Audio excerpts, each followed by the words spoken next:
This is SpaceCoastDaily.com. We're here with Ron Taylor. He's a candidate for County Commission District 2 in Brevard County. Mr. Taylor, could you tell us a little bit about your personal background here in Brevard County and how long you've been here with your family?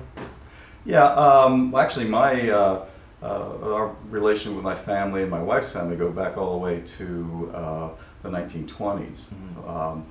My wife's grandfather actually bought land here in Merritt Island back at that time. In fact, this facility that we have here is built on land that was in her family. My family goes back. My uncle, he after the Second World War, he came down and got a job at Patrick Air Force Base. My father and mother and my other uncle, they all followed down to see if they get work, and we ended up down in Miami. And I grew up in Miami. It was a wonderful middle-class town, and had a great life there. We were a lower middle-class family. My father was a fisherman, and my mother was a waitress. I spent a lot of time out in the ocean, and that's where I learned a love of the ocean. I was the first in my family to graduate from high school, and my other brothers, went into the military, and they eventually, got their GEDs and went on to college. I went on to college to Florida Atlantic University and got my bachelor's degree in ocean engineering, and then went to University of Texas and got my master's degree in engineering, and then spent a lot of time at the University of Texas and did advanced studies in environmental engineering. In fact, I studied with Jerry Rolick, who he was famous for the Lake Tahoe study, which was the impact of urbanization on pristine water there at Lake Tahoe. I actually also have a juried ASCE paper on eutrophication, of Lake Browning, which is there in San Antonio, Texas. My wife is from Jacksonville. She's a school teacher. She teaches in Rockledge. She teaches gifted ed to second and third graders there, this year. And my daughter, she is went to Kennedy Middle School in Rockledge, and she's graduated from there, and she's now a junior in high school. So we have a long family history here. My father, he sold his fishing business after a number of years, and that was back in the late 1960s, early 1970s. And I helped him get the permit, on the barge canal for a marina that he and his two brothers actually built. We're out there with the drag lines and built it. It's Abbey Marina, which is now Harbor Town. I came back. I've been all over the world. I've had a very wonderful career in engineering. I spent I was on the staff at the University of Texas there in Austin for about 7 years, and I did a lot of water quality modeling. I really got heavily into computers and modeling, computer engineering models and modeling and so forth, which was an expertise that allowed me to go all over the world. I spent 3 years in Saudi Arabia. I spent 2 years in China. Spent quite a number of years out in California. Just been just about everywhere in the States. I actually moved up the food chain, became not only frontline engineer, but also engineering manager. Moved up to become senior vice president of the largest financial services company in the world. I ended up back here when there was a time there when the mortgage origination and so forth was starting out on the internet. I was, of course, running the engineering department of about 250 employees. And senior vice president, pretty much a made man, saw the opportunity there to do loan originations on the internet. I went to my boss and said, hey, I'd like to take a couple engineers and create an online loan origination. He said, Ron, you're crazy, but I'll do it, and so forth. So we did it and so forth, and the company really wasn't too much interested in it. So we ended up, myself and these other engineers, going off and forming our own company. We had a lot of success. In fact, a lot of the early, most all loans done on the internet in the early years were done with our software. We got bought out, and started there I started in 1996, wanting to return to the area here. My father was here; he was getting older. Take care of him. So we made plans to move back, here. So I ended up we bought this land out of the family in 1996, and then it took us 5 years to get the permits. And also sold my company, and they held me on retainer for 2 years, so I really wasn't free I was commuting for 2 years between here and New York. But we finally got the permits in 2001, and I got my freedom, and we moved back here. So we're and we've it's been a long project, but we finally finished the last part of it here right about in 2006. Okay. So, but my father again, and I took care of my father. This is one of the things that bothers me today. I mean, I was a lower middle class kid in Miami, came up through the system and made a better life for myself. We were, we turned very well off, and even my father from fisherman, what he built. But the problem that we have, one of the problems we have today, is that marina cannot be built today. In fact, this project that I did here cannot be built today. Okay. In fact, you have to be willing to risk close to $500,000 and not even know whether you're going to be able to build particularly with all the government regulation and things that we have now. We pretty much have a system now of very, very wealthy, industrialists and so forth, people with money, and very, very large government, big corporations, big government, and we see that same trend, going on here at the county. And you mentioned your background in environmental science and engineering and ocean science. With that in your background, do you feel uniquely qualified to address some of the issues going on with the lagoon, or do you feel like you have maybe more experience than some of the other people vying for this position? Oh yeah, absolutely. I have a very good idea what's going on with the lagoon. I believe that's one of the unique qualifications that I have. The Indian River Lagoon cleanup is going to be quite a chore. It's going to be literally hundreds of millions of dollars to do it. And what we have to be careful of is people say, let's just jump in and let's just do this, let's just do that. We don't need to do studies. We don't need everything. Hey, rah rah, rock. And the community is energized behind it. But we really do have to know what's going on, otherwise you're going to waste a lot of money and time and effort. An excellent example of this is just recently, everybody thought that a big contributor to the nutrients in the lagoon was going to be septic systems. Mm-hmm. Well, the professor at FIT just finished his study and found out that it's not. Mm-hmm. Okay, so we have to, it's great that we're mobilized, mm-hmm. Okay?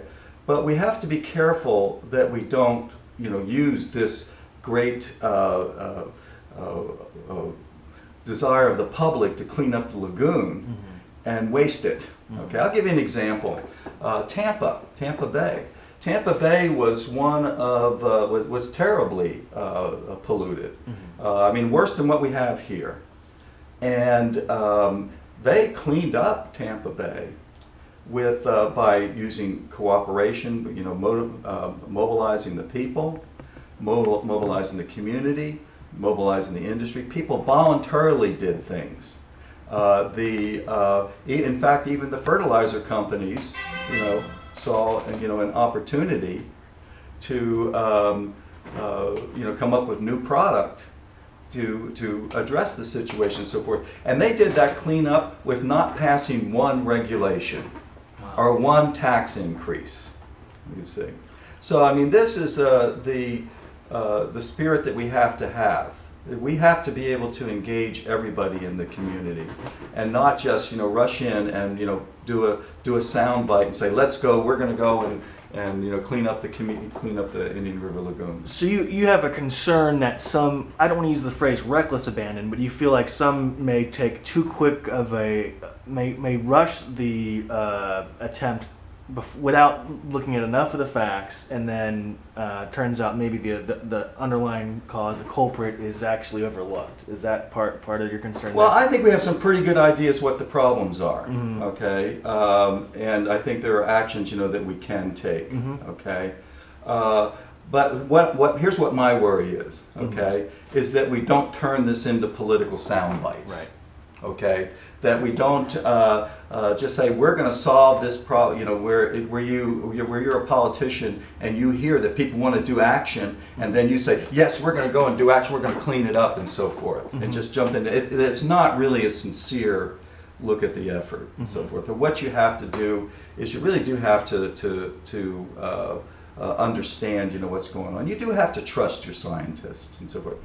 And I think that part of the biggest problem that we're going to have in cleaning up the lagoon is all the government fingers in it. Okay? Like, for example, when all this stuff is said and done, it's going to be the counties that abut the lagoon who are going to have to be responsible for paying for it, cleaning it up, and so forth. Okay? We need to get, there are a myriad of federal, state organizations that have their fingers here, in it. And for example, we all know that muck is a problem, and probably a huge problem, okay? And we need to get it dredged, like at the Ogallie River. But to get that, we know it's a problem and so forth, but to get it takes 4 years to get it dredged, 4 or 5 years to go through all of the permitting, this and that, and raising the monies and to get it dredged. Yeah. You see, that sort of thing, okay? We need to cut through all of that. We need to, what I think we need to do is I think we need to come up with a commission of all of the counties that are abutting the Indian River Lagoon, okay? Because they're the ones who have the most vested interest, and empower them to clean it up. Give them the money, give them the power to do it, okay? Right. And I think things will move along and so forth. So that I think is one of the biggest problems. The other problem that we're going to have is I think everybody wants to clean up the lagoon, but I tell you, when you look at the polls, that people start hesitating when it comes to who's going to pay for it.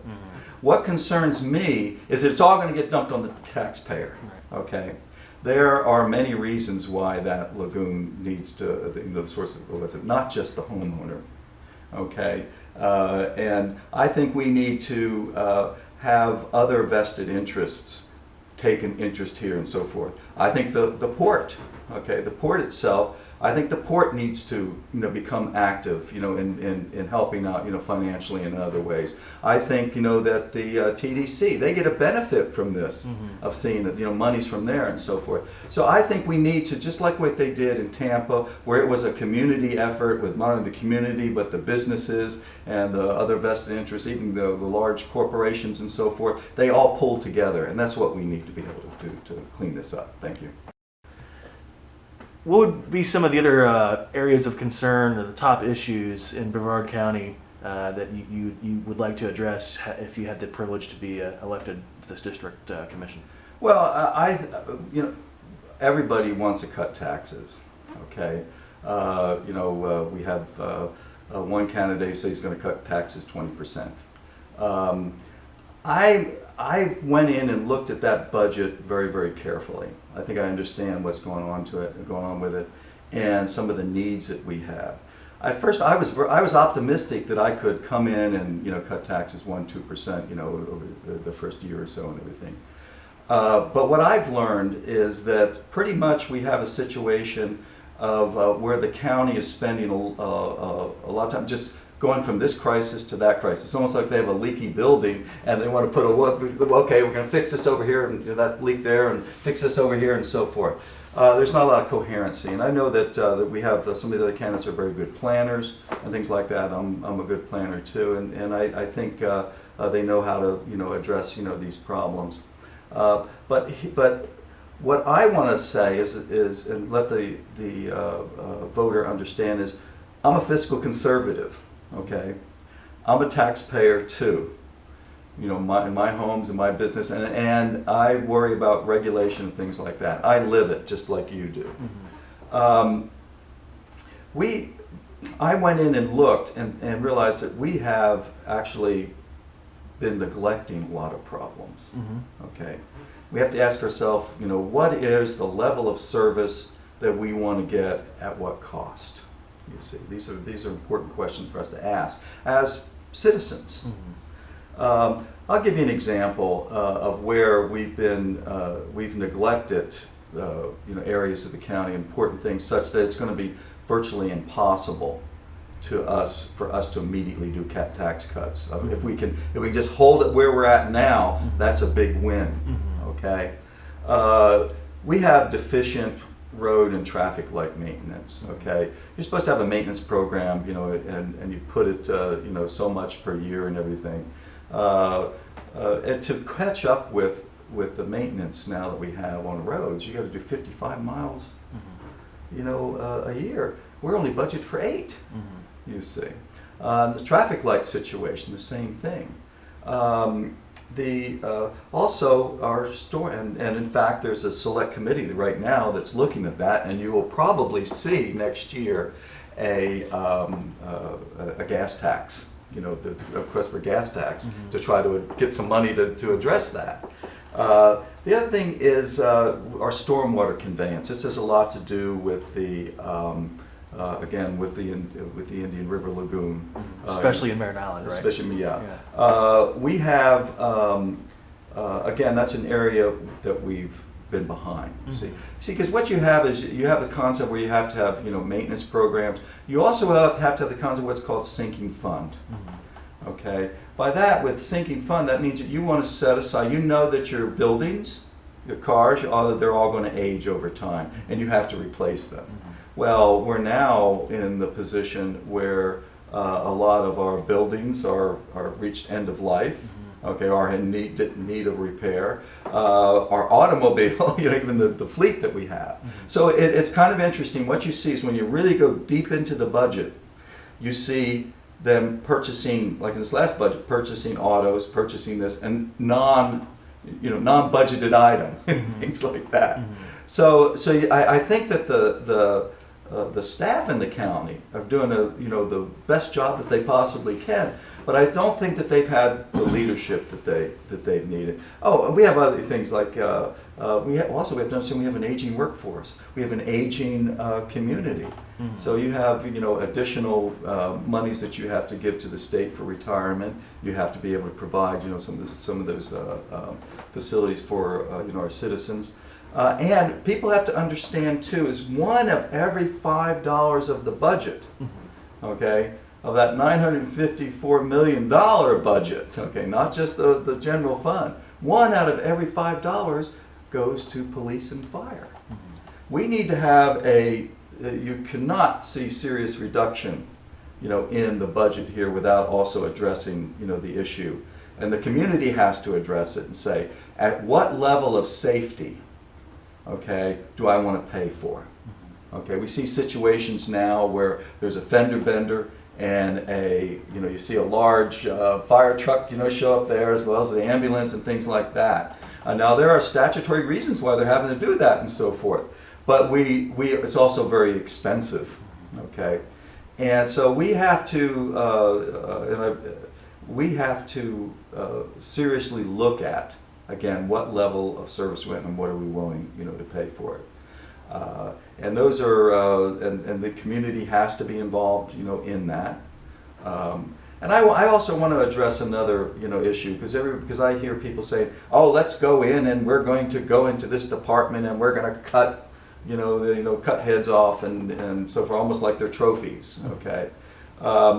I went in and I looked at the budget, and there's one particular department that was used as an example, and if people would like to talk to me about that, they can certainly talk to me and so forth. I don't want to waste time here to go into that because I put that in the blogs and so forth.